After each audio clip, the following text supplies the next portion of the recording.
Hi friends, ಎಲ್ರಿಗೂ ಕೂಡ ನಮಸ್ತೆ. ಇವತ್ತಿನ ವಿಡಿಯೋದಲ್ಲಿ ನಮಗೆ ಗೊತ್ತಿರೋ ಹಾಗೆ ನೀಟ್ ಎಕ್ಸಾಮ್ ಈಗ ಜೂನ್ 21ನೇ ತಾರೀಕು ನಡೆಯುತ್ತೆ. ಈಗಾಗಲೇ ಅಡ್ಮಿಟ್ ಕಾರ್ಡ್ನು ಕೂಡ ಲೈವ್ ಮಾಡಿದ್ದಾರೆ. ಕೆಲವರಿಗೆ ಅಡ್ಮಿಟ್ ಕಾರ್ಡ್ನ ಡೌನ್ಲೋಡ್ ಮಾಡೋಕ್ಕೆ ಹೋದರೆ ಒಂದು ಎರರ್ ಬರ್ತಾ ಇದೆ. ಆ ಅಡ್ಮಿಟ್ ಕಾರ್ಡ್ ಮಾಡೋದಕ್ಕಿಂತ ಮುಂಚೆ ಏನು ಮಾಡಬೇಕಾಗುತ್ತೆ ಅನ್ನೋದನ್ನ ಇವತ್ತಿನ ವಿಡಿಯೋದಲ್ಲಿ ಸಂಪೂರ್ಣವಾಗಿ ನಾನು ನಿಮಗೆ ತಿಳಿಸ್ಕೊಡ್ತಾ ಇದ್ದೀನಿ. ಮತ್ತು ಹೇಗೆ ಅಡ್ಮಿಟ್ ಕಾರ್ಡ್ನ ಡೌನ್ಲೋಡ್ ಮಾಡೋದು ಅಂತ ಕೂಡ ನಿಮಗೆ ಲೈವ್ ಡೆಮೋದಲ್ಲಿ ತೋರಿಸ್ತಾ ಇದ್ದೀನಿ. ಈಗ ನಾವು ಮೇನ್ ವೆಬ್ಸೈಟಿಗೆ ಬಂದಾಗ ಅಧಿಕೃತವಾಗಿ 2 ನೋಟಿಫಿಕೇಷನ್ ಅವ್ರು ಬಿಟ್ಟಿದ್ದಾರೆ. ಒಂದು ಫೀಸ್ ರೀಫಂಡ್ ವೆರಿಫಿಕೇಷನ್ ಲಿಂಕ್ ಅಂತೇಳಿ ಮತ್ತು ಡೌನ್ಲೋಡ್ ಅಡ್ಮಿಟ್ ಕಾರ್ಡ್ ಅಂತೇಳಿ ಒಂದು ನೋಟಿಫಿಕೇಷನನ್ನು ಇಟ್ಟಿದ್ದಾರೆ. ಈಗ ನಾವೇನು ಮಾಡ್ತಾ ಇದ್ವಿ ಅಂದರೆ, ಸ್ಟೂಡೆಂಟ್ ಏನು ಮಾಡ್ತಾ ಇದ್ದಾರೆ, ಈಗ ಸರ್ವರ್ ಕೂಡ ತುಂಬಾ ಪ್ರಾಬ್ಲಮ್ ಇರೋದ್ರಿಂದ 22 ಲಕ್ಷದ ಜನದಲ್ಲಿ 4 ಲಕ್ಷ ಅಷ್ಟೇ ಡೌನ್ಲೋಡ್ ಮಾಡ್ಕೊಂಡಿರೋ ಅಂಥದ್ದು ಸ್ಟೂಡೆಂಟು. ಇನ್ನು ಉಳಿದ ಸ್ಟೂಡೆಂಟಿಗೆ ಸರ್ವರ್ ಪ್ರಾಬ್ಲಮ್ ಬರ್ತಾ ಇದೆ. ಆದರೆ ಕೆಲವರು ಏನು ಮಾಡ್ತಾ ಇದ್ದಾರೆ, ಡೈರೆಕ್ಟ್ ಅಡ್ಮಿಟ್ ಕಾರ್ಡ್ ಲಿಂಕ್ ಮೇಲೆ ಕ್ಲಿಕ್ ಮಾಡಿ ಡೌನ್ಲೋಡ್ ಮಾಡೋಕ್ಕೆ ಹೋದರೂ ಕೂಡ ಎರರ್ ಬರ್ತಾ ಇದೆ. ಏನು ಮಾಡಬೇಕು, ಆ ಒಂದು ಡೌನ್ಲೋಡ್ ಅಡ್ಮಿಟ್ ಕಾರ್ಡ್ನ ಮಾಡೋದಕ್ಕಿಂತ ಮುಂಚೆ ಬೇರೆ ಪ್ರೋಸೆಸ್ನ ನಾವು ಮಾಡಬೇಕಾಗುತ್ತೆ. ಯಾರೆಲ್ಲ ವಿದ್ಯಾರ್ಥಿಗಳು ರೀಫಂಡ್ ಏನು ಎಕ್ಸಾಮ್ ಫೀಸನ್ನು ರೀಫಂಡ್ ಮಾಡ್ತೀವಿ ಅಂತ ಅವರು ನೋಟಿಫಿಕೇಷನ್ನ ಹೊಡಿಸಿದಾರೋ, ಅದೇ ರೀತಿ ರೀಫಂಡ್ಗೆ ಯಾರೆಲ್ಲ ವಿದ್ಯಾರ್ಥಿಗಳು ಅಪ್ಲೈ ಮಾಡಿಲ್ಲ ಅವರು ಅಪ್ಲೈ ಮಾಡಿ ಅಂತ ನಾನು ಈ ವಿಡಿಯೋದಲ್ಲಿ ತಿಳಿಸ್ಕೊಡ್ತಾ, ಅದು ರೀಫಂಡ್ ಮಾಡೋಕ್ಕೆ ನಿಮಗೆ ಜೂನ್ 22ನೇ ತಾರೀಕುವರೆಗೂ ನಿಮಗೆ ಕೊನೆಯ ಅವಕಾಶ ಇರುತ್ತೆ. ನೀವು ರೀಫಂಡ್ನ ಮಾಡ್ಕೋಬೋದು. ಅಪ್ಲೈ ಮಾಡಿದವರಿಗೆ ಮಾತ್ರ ರೀಫಂಡ್ ಮಾಡ್ತಾರೆ.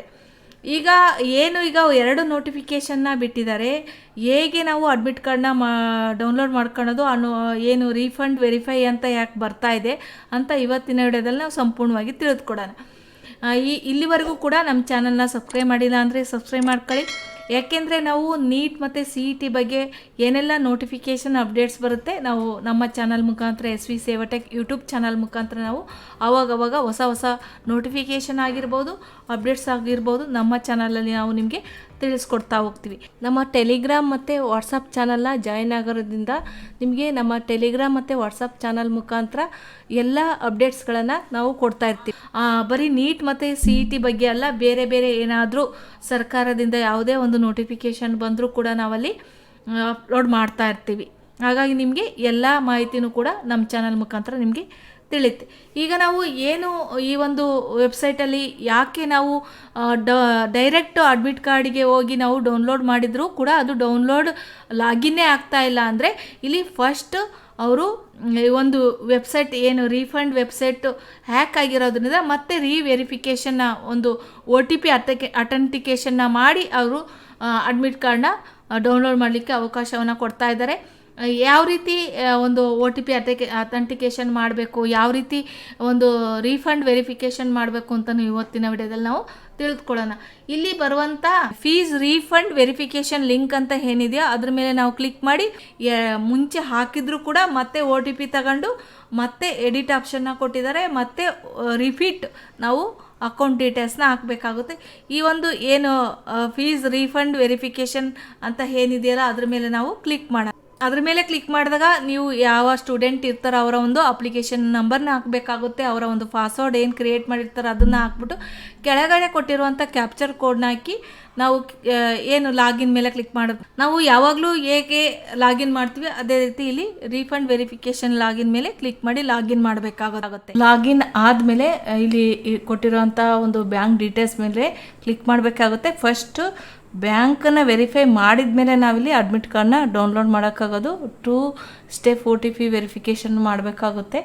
ಇಲ್ಲಿ ಬ್ಯಾಂಕ್ ಡೀಟೇಲ್ಸ್ ಮೇಲೆ ಕ್ಲಿಕ್ ಮಾಡೋಣ. ಬ್ಯಾಂಕ್ ಡೀಟೇಲ್ಸ್ ಮೇಲೆ ಕ್ಲಿಕ್ ಮಾಡಿದಾಗ ಈ ರೀತಿ ನಾವು ಏನು ಬ್ಯಾಂಕ್ ಡೀಟೇಲ್ಸ್ನ ಹಾಕಿರ್ತೀವಿ ಅದೆಲ್ಲ ಓಪನ್ ಆಗುತ್ತೆ. ಏನಾದರೂ ಎಡಿಟ್ ಇದ್ದರೆ ಎಡಿಟ್ ಮಾಡ್ಕೊಂಬಿಟ್ಟು edit and confirm bank details ಮೇಲೆ ನಾವು ಕ್ಲಿಕ್ ಮಾಡಬೇಕಾಗುತ್ತೆ. ಎಲ್ಲ ಕರೆಕ್ಟ್ ಇದೆಯಾ ಅಂತ ಒಂದ್ಸತಿ ಚೆಕ್ ಮಾಡ್ಕೊಂಡು ನೀವಿಲ್ಲಿ ಕನ್ಫರ್ಮೇಷನ್ ಕೊಡಬೇಕಾಗುತ್ತೆ. ಎಡಿಟ್ ಮಾಡೋಂಗಿದ್ರೆ ಎಡಿಟ್ ಆಪ್ಷನ್ ಇರುತ್ತೆ, ಎಡಿಟ್ ಮಾಡ್ಬೋದು. ಎಲ್ಲ ಡೀಟೇಲ್ಸ್ ಕರೆಕ್ಟ್ ಇದ್ದರೆ edit and confirm bank details ಮೇಲೆ ಕ್ಲಿಕ್ ಮಾಡಿ, ನೀವು ಫಿಲ್ ಮಾಡಿರೋಂಥದ್ದು ಎಲ್ಲ ಡೀಟೇಲ್ಸ್ ಕರೆಕ್ಟ್ ಇದ್ದರೆ ಇದ್ರ ಮೇಲೆ ಕ್ಲಿಕ್ ಮಾಡಿ. ಎಡಿಟ್ ಆ್ಯಂಡ್ ಕನ್ಫರ್ಮೇಷನ್ ಮೇಲೆ ಕ್ಲಿಕ್ ಮಾಡಿದಾಗ ನಾವು ರಿಜಿಸ್ಟರ್ಡ್ ಮೊಬೈಲ್ ಅಥವಾ ಜಿಮೇಲ್ಗೆ OTP ಹೋಗುತ್ತೆ. OTPನ ಇಲ್ಲಿ ಎಂಟರ್ ಮಾಡಿ ವೆರಿಫೈ ಆ್ಯಂಡ್ ಪ್ರೊಸೀಡ್ ಮೇಲೆ ಕ್ಲಿಕ್ ಮಾಡಬೇಕು. ಏನು ಬ್ಯಾಂಕ್ ಡೀಟೇಲ್ಸ್ನ ಮತ್ತೊಂದು ಬಾರಿ ಫಿಲ್ ಮಾಡಬೇಕಾಗುತ್ತೆ.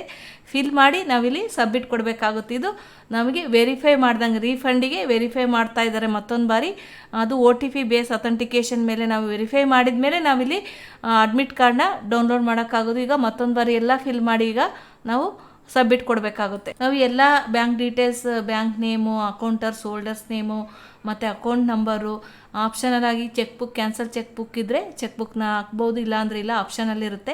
ಎಲ್ಲ ಹಾಕ್ಬಿಟ್ಟು ಸಬ್ಮಿಟ್ ಮೇಲೆ ಕ್ಲಿಕ್ ಮಾಡಬೇಕಾಗುತ್ತೆ. ಕರೆಕ್ಟ್ ಇದೆಯಾ ಅಂತ ಕೇಳುತ್ತೆ ಡೀಟೇಲ್ಸ್. ಎಸ್ ಮೇಲೆ ಕ್ಲಿಕ್ ಮಾಡಿ. ಕರೆಕ್ಟ್ ನೋಡಿ, ಅಕೌಂಟ್ ಡೀಟೇಲ್ಸ್ನ ವೆರಿಫೈ ಮಾಡಿದ ಮೇಲೆ account bank details is successfully verified, may be ನಾವು ಪ್ರೊಸೀಡ್ ಡೌನ್ಲೋಡ್ ಅಡ್ಮಿಟ್ ಕಾರ್ಡ್ ಅಂತ ಬರ್ತಾ ಇದೆ. ಈಗ ನಾವು ಏನು ಅಕೌಂಟ್ ರೀಫಂಡ್ ಡೀಟೇಲ್ಸ್ನ ವೆರಿಫೈ ಮಾಡಿದ ಮೇಲೆ ನಾವಿಲ್ಲಿ ಏನು ಅಡ್ಮಿಟ್ ಕಾರ್ಡ್ನ, ನೀಟ್ ಅಡ್ಮಿಟ್ ಕಾರ್ಡ್ನ ಡೌನ್ಲೋಡ್ ಮಾಡಬೇಕಾಗುತ್ತೆ. ಕ್ಲೋಸ್ ಮೇಲೆ ಕ್ಲಿಕ್ ಮಾಡಿ. ಕ್ಲೋಸ್ ಮೇಲೆ ಕ್ಲಿಕ್ ಮಾಡಿದಾಗ ಇಲ್ಲಿ ಕೆಳಗಡೆ ಡೌನ್ಲೋಡ್ ಅಡ್ಮಿಟ್ ಕಾರ್ಡ್ ಅಂತ ಏನು ಆಪ್ಷನ್ ತೋರಿಸ್ತಾ ಇದೆ. ಇವಾಗ ವೆರಿಫೈ ಆದಮೇಲೆ, ಬ್ಯಾಂಕ್ ಡೀಟೇಲ್ಸ್ ವೆರಿಫೈ ಆದಮೇಲೆ ಡೌನ್ಲೋಡ್ ಅಡ್ಮಿಟ್ ಕಾರ್ಡ್ ಮೇಲೆ ಕ್ಲಿಕ್ ಮಾಡಿ.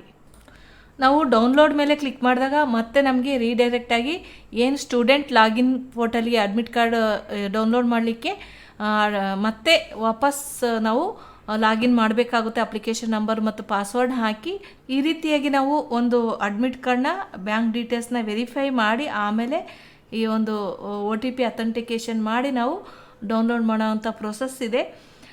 ಈ ವಿಡಿಯೋ ಇಷ್ಟವಾಗಿದ್ದರೆ ನಿಮ್ಮೆಲ್ಲ ಫ್ರೆಂಡ್ಸ್ ಮತ್ತು ಫ್ಯಾಮಿಲಿ ರಿಲೇಟಿವ್ಸ್ಗೆ ನೀವು ಶೇರ್ ಮಾಡಿ ಅಂತ ಹೇಳ್ತಾ, ನಮ್ಮ ಚಾನಲ್ನ ಫಾಲೋ ಮಾಡಿದರೆ ನಿಮಗೆ ನೀಟ್ CET ಬಗ್ಗೆ ನಾವು ಆವಾಗವಾಗ ಹೊಸ ನೋಟಿಫಿಕೇಷನ್ ಬಂದಾಗ ಅಪ್ಡೇಟ್ಸ್ಗಳನ್ನು ಮಾಡ್ತಾ ಇರ್ತೀವಿ.